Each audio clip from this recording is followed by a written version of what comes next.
So when we get there, we seek her, and we told her that I was over there to learn about my great-grandfather. And so he said, well, or she said, she would take us to her apartment. She did have the ledger of records. And so we go there, and she brings out a ledger about this long and about this thick and about this wide. And she said, when was your grandmother born? December the 20th. And so they flipped to this page, and there, behold, is a record of my grandmother's birth, signed by my great-grandfather, and the name of the farm, and it was Lindsay Hill. Well, I immediately thought, Lindsay, well, that was the name of the maiden name of Jane Binning. And so, would that be any connection? But I never had that confirmed. But anyway, we learned the name of the farm. So I said, where could that be? And they say, you go down to the post office. It opens at 2 o'clock. I was the first in line. And I said to the postmistress,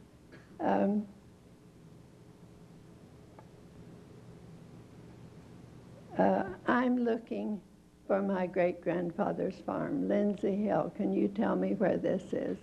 She says, I don't believe I know. I'll have to get information. And so a little man stepped out. And by the way, I was the first in line. And by the way, the line, it was a social event of the day. It became long in just seconds. And so this little gentleman stepped out and everybody listening to this strange talking lady.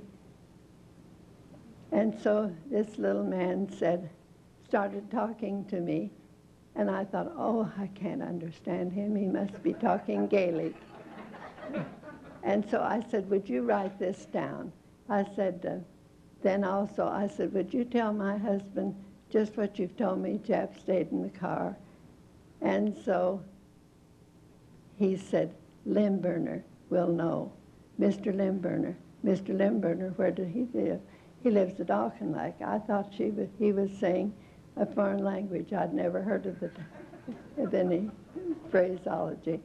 And it's a town that was 3 miles away. Well, it was getting late, and we had reservations to leave Edinburgh at 12 that night, and we were 70 miles away. So we thought, well, we just won't go further. But do you know, we ended up there. It was a spiritual direction. We look up and see Auchinleck, and so we go to a filling station, and this little man at the post office had told us that a gentleman with the name of Limburner would know. So we asked at the filling station where he lived, and it was 2 or 3 miles away, and he lived in a row house. If you've ever been in Philadelphia, I saw my first row houses there, and I was reminded of the same. And so I knock at the door, and it's raining. Jap stays in the car, and there was no stoop. It was just the door open, and you were right outside. And this maid answered and I said, does Mr. Limburner live here? With that, she just threw the door open, and I said, well, I'm here seeking information on my great-grandfather's farm, Lindsay Hill, and I'm told Mr. Limburner lived next door. And so he was sitting in his leather chair in front of a fireplace watching television. And so she said, won't you come in? Then I said the same thing to him, that I understood he knew Lindsay Hill Farm. He said, yes, I owned a farm right next door to it.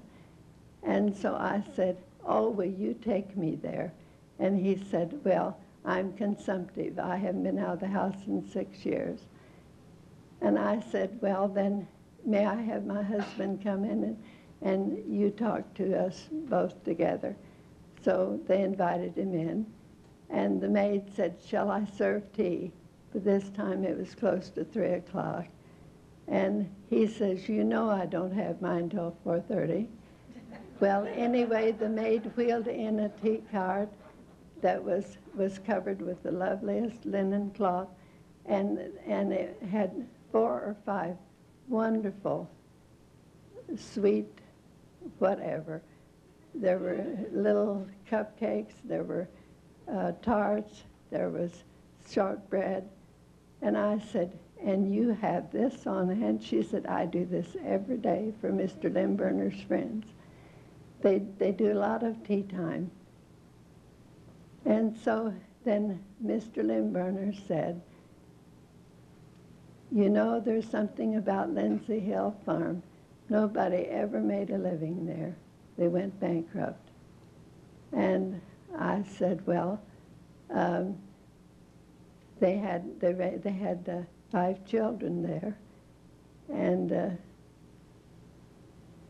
he said, well, that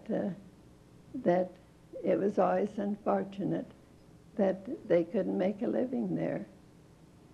Well, it turned out that he explained, you go out here past the school, and of course we had driven in past the school, so we knew the street he was talking about. You go out here, you go up the hill, down the hill, up the hill, down the hill, up the hill, and then you come to a fork in the road.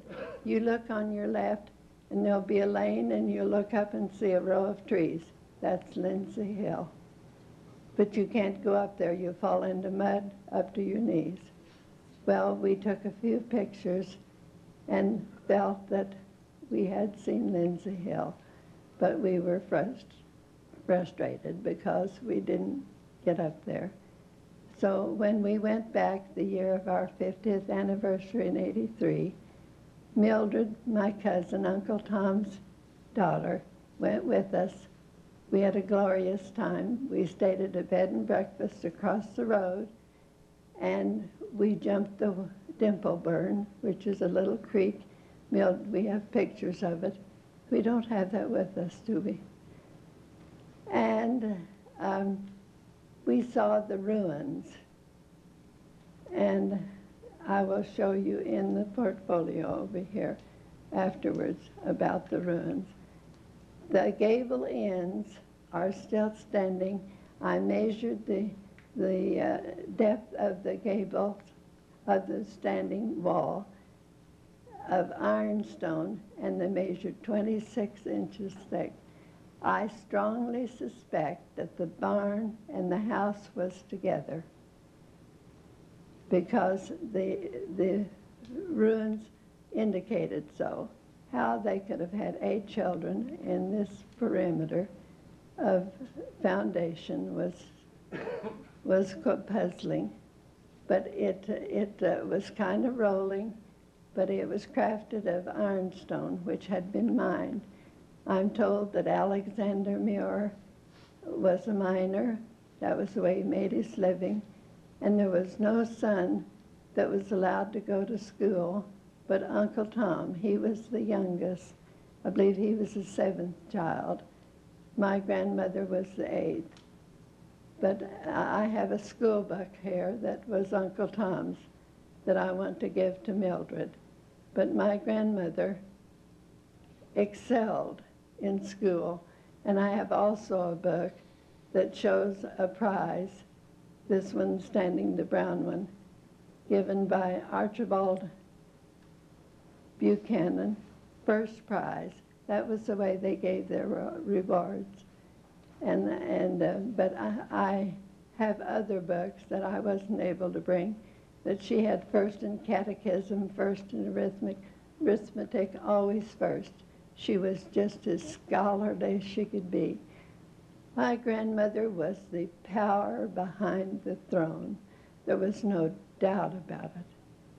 My grandfather was wonderful and always in the background, but it was grandmother who was the motivator.